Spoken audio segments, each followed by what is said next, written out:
Hey y'all, Kevin here. A lot has been going on in the studio.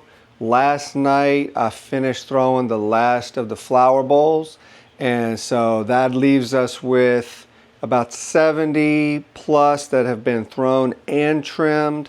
I think I've got like 10 of them in the bisque kiln that I loaded yesterday, and it is on its cool down. So we've got 10 in there, plus I put all these little glaze rats. I'll maybe do like a short little video on those later, but it's just simply a test tile that that you use to test glazes on. So you just take a piece of the clay that you used in your studio, simply grab a handful of clay, smash it in your fingers, and slam it onto the table, and that gives a smooth surface on one side for glaze to run down to see how it looks. It also has the four finger indentions on the reverse side, so you can see how glaze will pull, and then it stands upright, and so it's just like a little finger hold. And so I made about 70 to 80 of those the other day, and they're in the bisque kiln.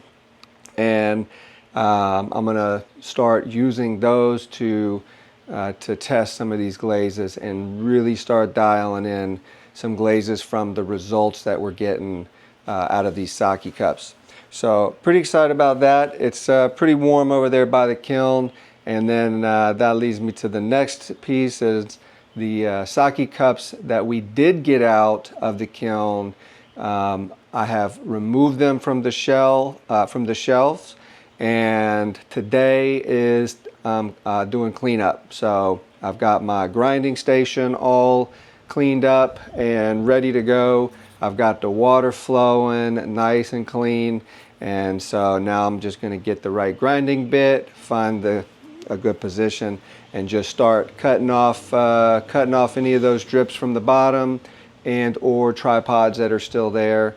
And then we'll use the diamond coated lap disc to just do a rough cut of getting all that build up nice and flat. And then we will flip them and use little diamond pads to put that final polish. I usually go from I think 60 or 80 to 200, and so that gives it a nice finish on the bottom, so that it doesn't scratch any tables and there's no sharp elements. But each piece is heavily scrutinized many times, looking for defects, little flaws, weaknesses, and to ensure that each piece is premium quality. So it's what we do as perfectionists. But anyways, today I hope to get all of that done so that I can film them and get their little film done, and then I'll be able to start making this next batch of sake cup shorts, the full process sake cup shorts. I really can't wait to start releasing those again. And so anyways, apart from all that, these family bowls, family platters, I finished throwing them last night, as I had said. So I have 70 thrown and trimmed, and now I've got an additional, I think, 50 or 60 thrown. And so they're drying nice and slow, trying to keep it even until that real thick base is just right to bore into with the Forster bits, and then it'll just be down to getting those trimmed up.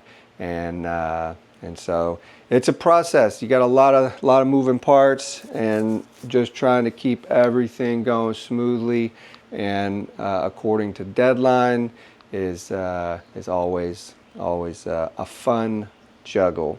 So anyways, I'm gonna get to it, start getting these ground down, and I'll see y'all later.